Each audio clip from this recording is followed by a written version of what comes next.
महाराज जी, दिल्ली में हनुमान जयंती के कार्यक्रम के दौरान पथराव हुआ है, क्या कहते हैं? बहुत ही दुखद है। आज़ाद भारत में जब भारत के भाग्य विधाता यशस्वी प्रधानमंत्री नरेंद्र भाई मोदी हैं, तो केवल दिल्ली में नहीं, एक षड्यंत्र के तहत योजनाबद्ध तरीके से जिहाद के रूप में सारे देश में रामनवमी पर पत्थर फेंके गए। तो मैं मान सकता हूँ ये पत्थर जिहाद है और योजनाबद्ध तरीके से जुलूस निकल रहा है। पहले से पत्थर इकट्ठे किए गए हैं, पहले से पेट्रोल बम बनाए गए हैं, पहले सारी की सारी व्यवस्था की गई है। तो जहाँ तक मेरी बुद्धि काम करती है, मुझे लगता है कि मोदी जी का महामंत्र सबका साथ, सबका विकास, सबका विश्वास, सबका प्रयास, इसके आधार पर झुग्गी झोपड़ी के इंसान से लेके क्या हिंदू, क्या मुसलमान, क्या सिख, क्या ईसाई, सब में एक सौहार्द का वातावरण सारे देश में प्रकट हुआ। और जिसका परिणाम था 5 प्रदेशों के चुनाव में 4 प्रदेशों में बीजेपी की सरकार आई। विपक्ष को लगा कि ये तो सब खेल ही खराब हो गया, सब चले गए भाजपा के साथ, मोदी के साथ में।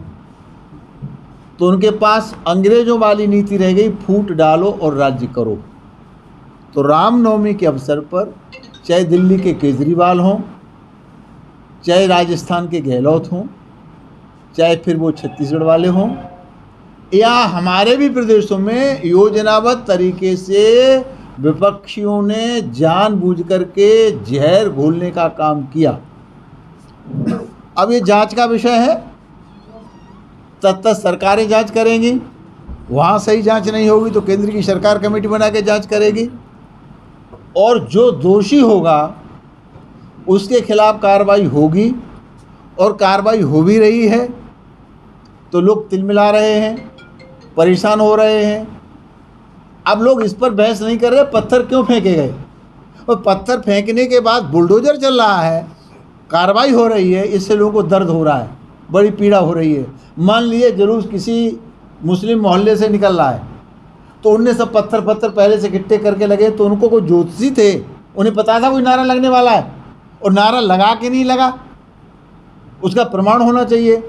पर जिस तरह से पत्थर सारे देश में रामनवमी के जुलूस पर फेंका गया है, ये बहुत दुर्भाग्य का है। और मैं समझता हूँ मोदी जी के होते इसे बर्दाश्त नहीं किया जा सकता। तो कार्रवाई होगी, और जिन लोगों ने ऐसा किया है वो कार्रवाई के लिए तैयार रहें।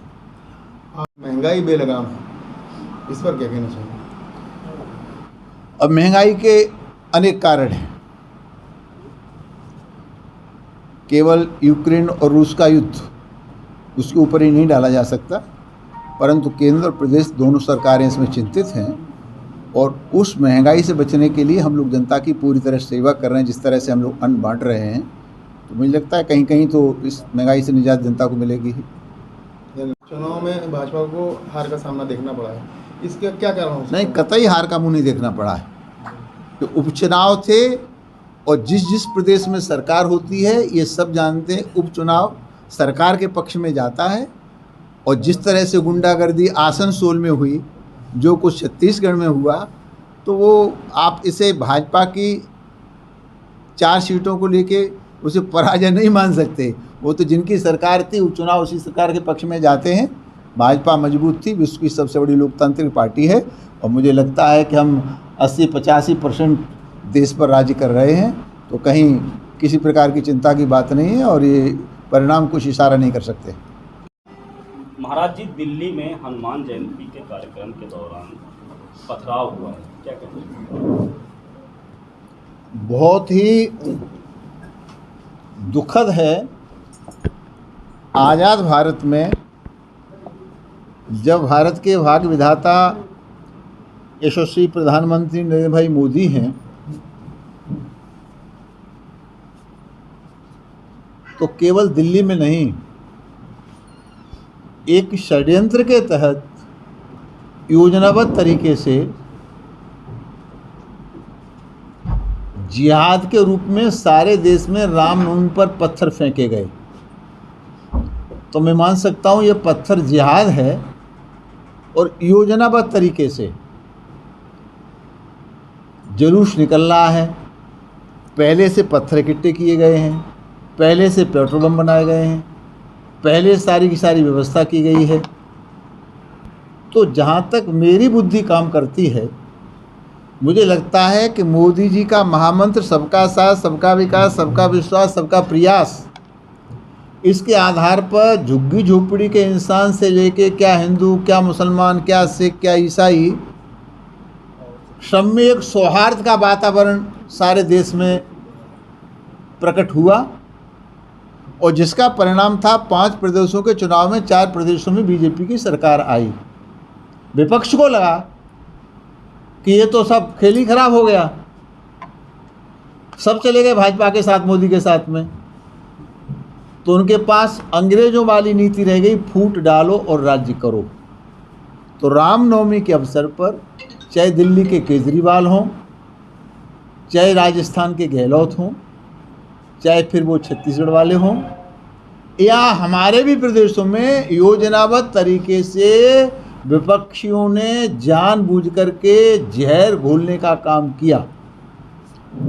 अब ये जांच का विषय है, तब सरकारें जांच करेंगी, वहाँ सही जांच नहीं होगी तो केंद्र की सरकार कमेटी बना के जांच करेगी और जो दोषी होगा उसके खिलाफ कार्रवाई होगी और कार्रवाई हो भी रही है। तो लोग तिलमिला रहे हैं, परेशान हो रहे हैं। अब लोग इस पर बहस नहीं कर रहे पत्थर क्यों फेंके गए, और पत्थर फेंकने के बाद बुलडोजर चल रहा है, कार्रवाई हो रही है, इससे लोगों को दर्द हो रहा है, बड़ी पीड़ा हो रही है। मान लिए जुलूस किसी मुस्लिम मोहल्ले से निकल रहा है तो उनने सब पत्थर पहले से इकट्ठे करके लगे, तो उनको कोई ज्योतिषी थे, उन्हें पता था कोई नारा लगने वाला है और नारा लगा के नहीं लगा, उसका प्रमाण होना चाहिए। पर जिस तरह से पत्थर सारे देश में रामनवमी के जुलूस पर फेंका गया है, ये बहुत दुर्भाग्य का है और मैं समझता हूँ मोदी जी के होते इसे बर्दाश्त नहीं किया जा सकता। तो कार्रवाई होगी और जिन लोगों ने ऐसा किया है वो कार्रवाई के लिए तैयार रहें। आप से योगी बाबा की सरकार बनी है, क्या लगता है कि अब मथुरा को कोई नई दिशा मिलेगी? अब इसके लिए तो योगी जी ने और केशव मौर्य जी ने पहले ही कह दिया है।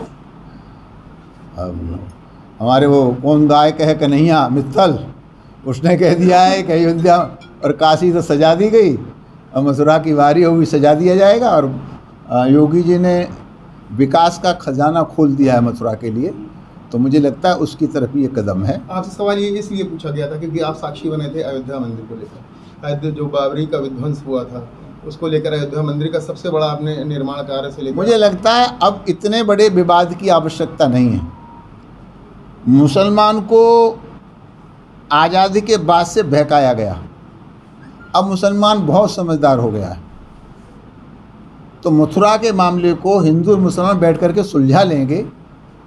जितना अयोध्या का विवाद चला था, ये विवाद चलने वाला नहीं। जैसे काशी का मामला 90% तो निस्तारित हो ही गया, इसी प्रकार से बहुत सहजता से मथुरा का भी मामला निस्तारित हो जाएगा। केंद्र में भी हनुमान चालीसा को लेकर जिस तरीके से पूरे देश में विरोध से लेकर समर्थन भी आ रहा है, लेकिन कहीं ना कहीं देखा जाए देखिए, तो मैं पक्षधर नहीं हूँ, न अजान का न हनुमान चालीसा का, लेकिन क्रिया की प्रतिक्रिया होती है, जिसे इंग्लिश में कहते हैं एक्शन का रिएक्शन। मैं गाड़ी में चलता हूँ, मेरा ड्राइवर हॉर्न बजाता है, मैं कह रहा बंद कर यार, कहाँ, लगता है ध्वनि प्रदूषण है, कान फटे जा रहे हैं। तो जिस तरह से सारे देश में शहर के बीचों बीच में अजान जिस तरह से चिल्लाया जाता है, तो कुछ लोगों को परेशानी होती है। उसको लेके लोगों ने कहा हम तो हनुमान चालीसा पढ़ेंगे। तो मैं आपके चैनल के माध्यम से सरकार से आग्रह करूंगा कि जो भी नीतिगत हो, एक नीति हो, वही हिंदू के लिए, वही मुसलमान के लिए। अगर अजान स्वीकार नहीं हो सकती तो हनुमान चालीसा भी स्वीकार नहीं हो सकता। सबको अपने धर्म का पालन करने का अधिकार है, परंतु जिस तरह से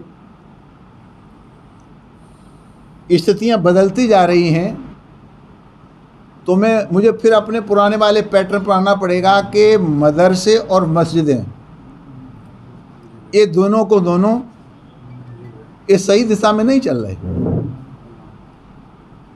जुमा की नमाज होगी और निकल के लोग पत्थर मारेंगे, क्यों? हम पत्थर मारना सिखाया जाता है क्या? दुर्गा मंदिर से निकल के कोई पत्थर मारता नहीं, कोई हनुमान मंदिर से निकल के कोई पत्थर मारता नहीं, राम मंदिर से निकल के पत्थर मारता नहीं।